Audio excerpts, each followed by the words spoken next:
Hola, ¿qué tal? Les saluda Juan Sandoval y les doy la bienvenida a este espacio de conversación y entrevista.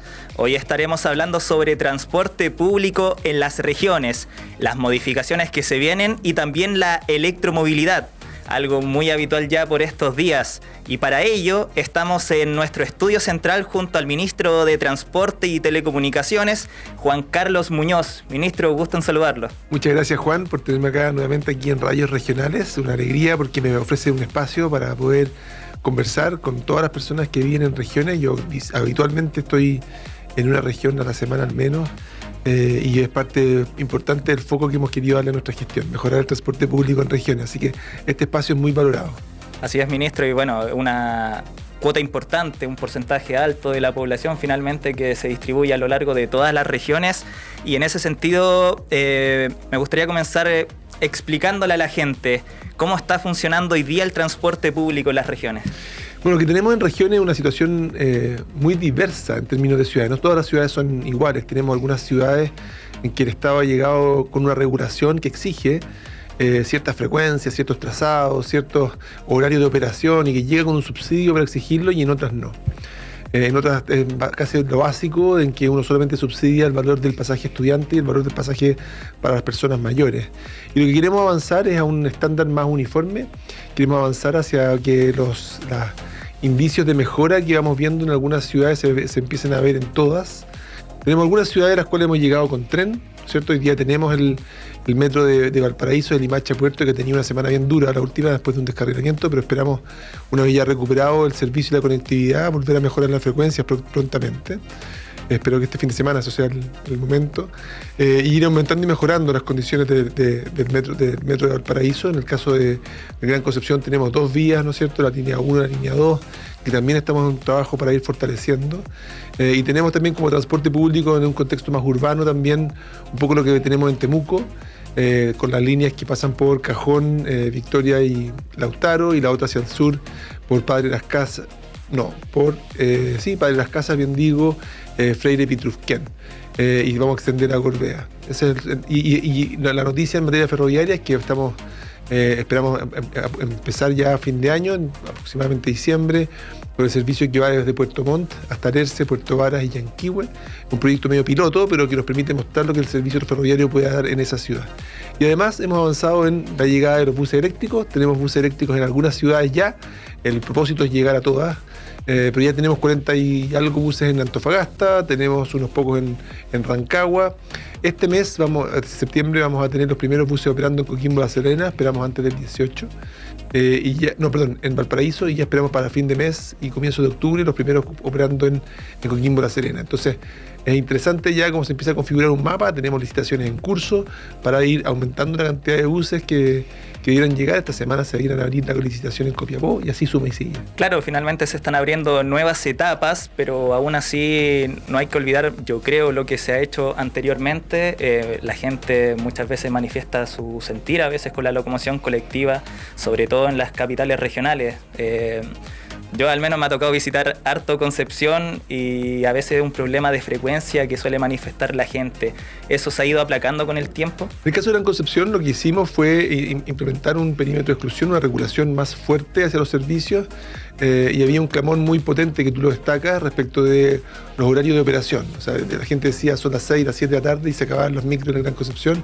A pesar de que Gran Concepción tiene buen servicio de transporte público, no solamente tiene las 2 líneas de tren, sino que además tiene buses con corredores segregados, está vía Paicaví, por ejemplo, y varias otras, en las cuales uno puede ofrecer un mejor sistema, porque los buses no tienen que estar en medio del taco, que es lo que lo hace mucho menos eficiente. Entonces, este último tiempo hemos mejorado las condiciones, y el gran desafío que tenemos en materia de movilidad es lo que ocurre al sur del Biobío. La verdad que la llegada de todo el sector de San Pedro de la Paz hacia el norte del Biobío, de Lota y Coronel, es muy taqueado. La 160 es la única vía para poder llegar, y estamos trabajando en ir mejorando la disponibilidad de alternativas para que las personas puedan llegar y cruzar el río. Estamos con el puente ferroviario bastante avanzado ya, esperamos inaugurarlo como en septiembre del próximo año, pero ya interesante, esta semana deberíamos tener ya el encuentro de túneles bajo el Cerro Chepe, que también es una parte importante para que la vía ferroviaria pueda encontrar una alternativa con el nuevo puente para poder llegar hasta Gran Concepción. Así que estamos contentos con lo que estamos avanzando. Es cierto que las personas que lo sufren día a día, el transporte público, sienten que uno siempre llega tarde. Pero la verdad es que no hay muchas medidas que uno pueda tomar así como de un día para otro. Se exige, por una parte, procesos y proyectos que toman tiempo, y por otro, tenemos que ser muy cuidadosos respecto de cada peso del Estado, de cómo se invierte, de ser muy cuidadosos de que se usa bien y que es trazable, ¿verdad? De que cómo se decidió una determinada medida y cómo se invirtió cada uno de los pesos, sobre todo cuando van a subsidio o inversión. Es bastante interesante eso, ministro, porque finalmente estamos hablando de recursos y hoy día ya estamos en una etapa donde está la aprobación de la ley de subsidio para el transporte público. ¿Qué implica esto para las regiones? Esto es tal vez lo más importante que vamos a haber hecho como autoridad en este gobierno en materia de transporte público, es la ley que se aprobó hace 2 martes atrás. Nosotros teníamos una ley de subsidio al transporte público que generaba subsidios importantes para la ciudad de Santiago, y se suponía que había un subsidio espejo para regiones. En el caso de Santiago el impacto es visible, ¿no es cierto? Tenemos un metro cada vez más extenso, 150 kilómetros, 2.500 buses eléctricos, pero lo que estábamos viendo en regiones a un ritmo muchísimo más lento. Y eso es porque la ley dejaba, en mi opinión, cometía un par de errores. Por una parte, exigía, ¿verdad?, que los recursos nunca se usaran para operaciones en regiones. Es decir, el gobierno regional no podía salir a financiar, por ejemplo, más frecuencia, lo que tú decías, un horario de operación mayor, financiar un nuevo servicio o tarifas más reducidas.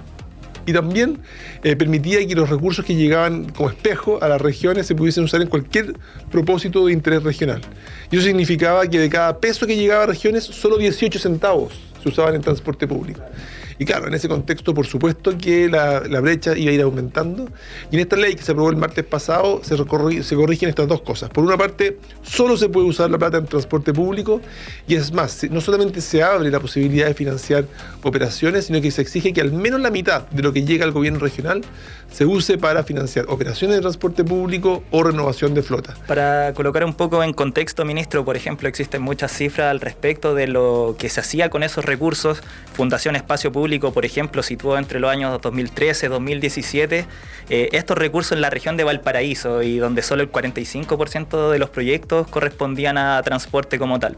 Bueno, eso es. Y por lo tanto, para nosotros es clave que si queremos mejorar el transporte público, esto no se logra con lo que pagan los usuarios con tarifas. La verdad que si el sistema de transporte público se va a financiar solo con las tarifas, lo que vamos a tener es algo que no es muy distinto a lo que vemos en Chile o en el resto del continente de Sudamérica. Un transporte público viejo, un transporte público en que los conductores están largas horas trabajando, un transporte público que nunca es atractivo para dejar el automóvil en la casa. Y por lo tanto lo que tenemos que hacer es entender que los subsidios al transporte público están lejos de ser un despilfarro. Por el contrario, es una inversión social, una inversión que nos permite mejorar las condiciones de las personas que escogen el modo más eficiente de un punto de vista colectivo para poder viajar.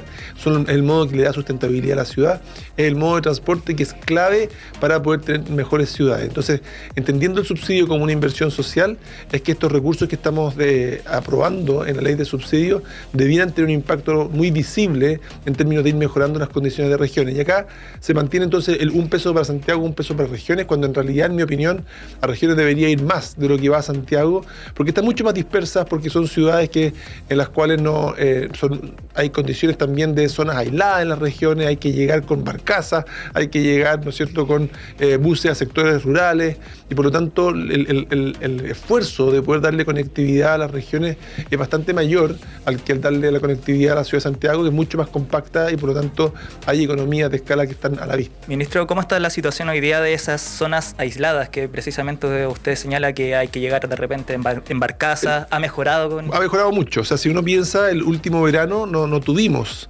esas escenas de las personas que pasaban la noche esperando para poder, en cola de automóviles, para poder tener un espacio en una barcaza. Los subsidios que se han destinado a mejorar la conectividad fluvial, lacustre, marítima, son muy importantes. Para hacerte un ejemplo, solo la región de los lagos, ¿sí? Solo la región de los lagos. Tenemos 117 servicios subsidiados entre lacustres, marítimos, fluviales y aéreos. solo la región de los lagos. Y destinamos al año 41.000 millones de pesos cada año para que eso ocurra. Y de nuevo, son recursos importantes, pero son fundamentales para que las personas que habitan en esa región, en sectores en los cuales hacen patria, ¿verdad?, estando en zonas bastante aisladas, puedan tener un buen vivir. Y es lo básico, lo mínimo, que si viven en una isla, ¿no es cierto?, tengan la forma de poder de salir al continente o traer productos, llevar tus mercancías. Y por eso entendemos que este es un rol muy, muy importante. Y esa es una parte del esfuerzo que hacemos desde el Ministerio de Transporte y Telecomunicaciones para poder llegar a todo el país. No solamente tenemos los subsidios de zonas aisladas, tenemos subsidios de zonas rurales, tenemos subsidios también para transporte escolar, además de todos estos perímetros de exclusión y aporte de la electromovilidad que estábamos hablando al principio de la entrevista. Ministro, y ya volviendo al continente, como dice usted, en lo práctico, la aprobación de esta ley, ¿cómo se va a materializar? ¿Cómo lo va a ver la gente? ¿Con nuevas líneas, más recorridos? De los recursos que van a ir a regiones, que estamos hablando en total de cerca, para que te hagan una idea, de $1.000 millones en Santiago, $1.000 millones en regiones que se distribuyen en las 16 regiones, incluida la región metropolitana poniente, lo que no es o norte, lo que no es parte de la provincia de Santiago. Son recursos que la mitad de ellos la administra el Ministerio y vamos a seguir con eso financiando parte de los servicios que hoy día financiamos, como por ejemplo las barcazas que te comentaba hace un minuto. Y la otra mitad va a ir a los gobiernos regionales y ellos tienen que decidir en forma autónoma cómo distribuyen los recursos. Las regiones no son todas iguales y aquí hay una responsabilidad y una confianza por parte del Estado también en los gobiernos regionales, que son los más adecuados para poder tomar esa determinación. ¿Cuánto de ellos va a ir a una determinada ciudad u otra? ¿Cuánto de ellos podría incluso ir a otros modos de transporte? No solamente el modo ferroviario, o fortalecer a lo mejor un servicio de zona aislada, o por ejemplo, y la ley lo permite, salir a financiar, por ejemplo, taxis colectivos o renovación de flota para taxis, o incluso, y eso es interesante que lo dejamos puesto muy explícito, un gobierno regional podría decir que lo que quiere es tener bicicletas públicas en una ciudad que cumple las condiciones para que haya bicicletas públicas y de esa manera mejorar la conectividad. Es decir, acá hay una confianza en los gobiernos regionales que van a recibir estos recursos, que tienen que gastarlo en transporte público. Nosotros como ministerio vamos a estar al lado para poder ofrecer el brazo técnico, ¿no es cierto?, que de un ministerio que tiene la experiencia y las competencias para poder ofrecer ese apoyo, y ellos tendrán que definir cómo distribuyen los recursos de la mejor manera posible. Ministro, ya a esta altura ustedes ya tienen un eventual mapeo de cómo se van a destinar estos recursos. ¿Hay un primer foco, alguna zona en específico donde se comienza a actuar primero? O sea, nosotros lo que queremos es, porque acuérdate que los recursos van a estar distribuidos por regiones, claro. Entonces y que son los gobiernos regionales los que tienen que tomar esa decisión. Nosotros lo que sí estamos haciendo, y porque entendemos que es parte de nuestra responsabilidad, es preparando una batería de proyectos con los cuales poder llegar a los gobiernos regionales, de poder decirle, mire, usted recibió todo este dinero, nosotros sugerimos que aquí hay un montón de proyectos que usted podría financiar. Algunos de ellos son de más corto plazo, otros toman un tiempo más prolongado. Por ejemplo, si tú inviertes en infraestructura, por ejemplo, mejorar los paraderos, eso es un costo que es de una sola vez. Pero cuando tú sales a financiar operaciones, que es lo que tienes que hacer en este caso, y poner un nuevo servicio, por ejemplo, de electromovilidad en una ciudad, tienes que garantizar que esos subsidios van a estar durante un periodo prolongado, para que el operador tenga garantía de que pueda hacer la inversión a instalarse. Entonces, también hay que ser capaz de poder definir no solamente la distribución espacial de los servicios y la distribución, ¿no es cierto?, entre los distintos tipos de modo, infraestructura, operación, sino que también entender que muchas de estas decisiones generan y comprometen recursos por un periodo prolongado para que las empresas se puedan instalar. Ministro, otro punto importante que lo mencionamos incluso antes de comenzar esta entrevista, los buses cero emisión. ¿Cuál es el plan? Pues lo que nosotros quisiéramos es que todas las capitales regionales, las capitales provinciales empezaran a tener y ver al menos unos pocos buses eléctricos. Creemos que es muy... mejora mucho la condición de servicio, para el usuario es muy atractivo, es un vehículo que vibra menos, que genera mucho menos ruido. Hace un par de semanas estuve en Antofagasta, me subí al transporte público y esperé, por supuesto, los buses eléctricos, y la gente que estaba en el bus me decía, este es mi avioncito. Entonces la sensación de la señora sentía que este era su avión, que evidentemente dista muchísimo de la experiencia de transporte público en la mayoría de las ciudades del país respecto del nivel de servicio que reciben. Entonces, ese estándar es un estándar muy atractivo, el cual queremos empujar, y queremos verlo en las distintas capitales regionales, capitales provinciales de Chile.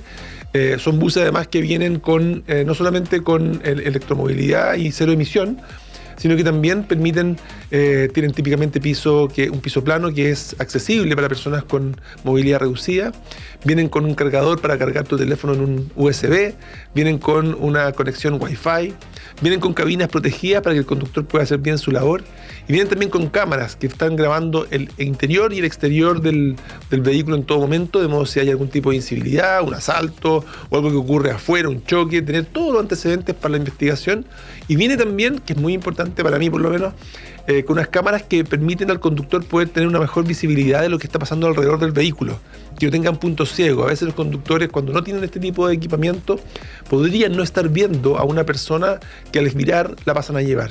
Y eso es un drama no solamente para la persona que es pasada a llevar, también para el conductor, que lo tenía planeado en la mañana, ¿no es cierto?, llevarse una vida de por medio durante su trabajo. Entonces es clave poder ponerle esa información a los conductores para que puedan hacer bien su trabajo y puedan cumplir con su rol en forma segura para quienes llevan adentro del vehículo y para las personas que se van encontrando en el camino. Ministro, para ir cerrando, haciendo una conclusión de todo lo que se viene, de todo lo que se proyecta, ¿qué esperan que pueda decir la gente en el futuro? Yo creo que, espero que de aquí a 5 o 6 años más uno pueda mirar el año 2024 como el año que se inició un proceso en que la brecha de calidad de transporte público entre Santiago y regiones se empezó a cerrar en forma elocuente, en que las personas de regiones empezaron a percibir que el estándar del transporte público mejoraba, no solamente en sectores urbanos, también en sectores rurales, que empezaron a percibir de parte del Estado un trato un poco más igualitario, que avanza hacia esa equidad territorial que todos queremos ver en Chile, que al mismo tiempo empieza a ser más atractivo, ¿no es cierto?, el uso del transporte público en ciudades que tienen un uso del automóvil que excede lo razonable. Aquí es fundamental que aprendamos no solamente a fomentar los modos de transporte sustentables como lo estamos haciendo con esta ley, sino que también el paso que tenemos que hacer a continuación es cómo desincentivamos el uso del automóvil si nuestras ciudades están enfermas de automovilismo. Si usted va a Iquique, si usted va a Arica, si usted va a Antofagasta, si usted va a Rancagua, si usted va a Coquimbo, si usted va a Puerto Montt, lo que te va a decir la gente es: hay demasiados autos. Hay demasiados autos. Y la verdad que esos autos están colapsando la ciudad. No solamente colapsando las vías, a veces los estacionamientos hacen que la ciudad sea incluso desagradable de caminar. Y por lo tanto aquí hay un desafío mayúsculo del cual queremos hacernos cargo y queremos dejar plantadas las semillas para poder ir generando un estándar urbano más atractivo para poder habitar. Bueno, ministro, se vienen bastantes cosas para las regiones. Veremos cómo va a ser la recepción. Por ahora usted dice que es positiva. O sea, hemos ido avanzando con algunos servicios de electromovilidad y allí donde están la gente los valora mucho. El norte es claro para ir en esa dirección, donde hemos avanzado con servicios ferroviarios también, las expectativas son muy altas. Si tú vas a Temuco, la gente está fascinada con los servicios que hemos ido disponiendo hacia el sur de la ciudad, las nuevas paradas en zonas que antes no la tenían. Esperamos que pronto poder tener noticias similares en la región de los lagos, ahí en Puerto Montt. Tenemos que avanzar, tenemos el tren, ¿no es cierto?, que está yendo de Santiago a Chillán, que ha tenido algunos desperfectos últimamente producto de el paro que tuvimos de ferroviario, que nos obligó a hacer algunos ajustes y esperamos recuperar pronto. Pero hay conectividad local ferroviaria que antes no teníamos y en la cual estamos decididos a perseverar. O sea, aquí no nos vamos a echar para atrás, lo que vamos a hacer es ir mejorando cada vez más el estándar ferroviario del país y ir llegando también con una buena complementación de trenes con buses, de trenes con bicicletas. Acá la verdad es que no se trata de un modo de transporte u otro, se trata más bien de poder ofrecer esa intermodalidad, esa integración entre los servicios para que la gente que sale de su casa y confía en el transporte público, en el transporte sustentable, pueda llegar a su destino en los tiempos razonables y con la confiabilidad que le permita, ¿no es cierto?, ocuparlo en forma cotidiana. Bueno, ministro, agradecerle su tiempo, la disposición, conversarle a las regiones siempre va a ser importante.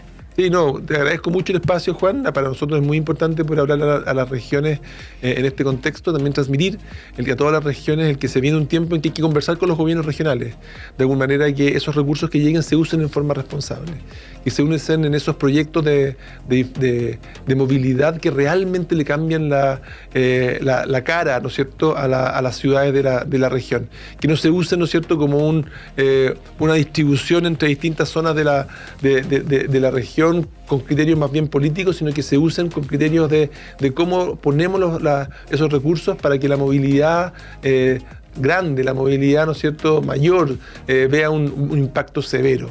Y para eso es muy importante que todas las personas que me escuchan y que usan el transporte público en forma cotidiana o que saben que es clave que puede avanzar bien, que se pronuncien, que lleguen a los gobiernos regionales, que indiquen la importancia de que esos recursos se usen para poder tener mejores buses, poder tener mejores trenes, poder tener mejor movilidad.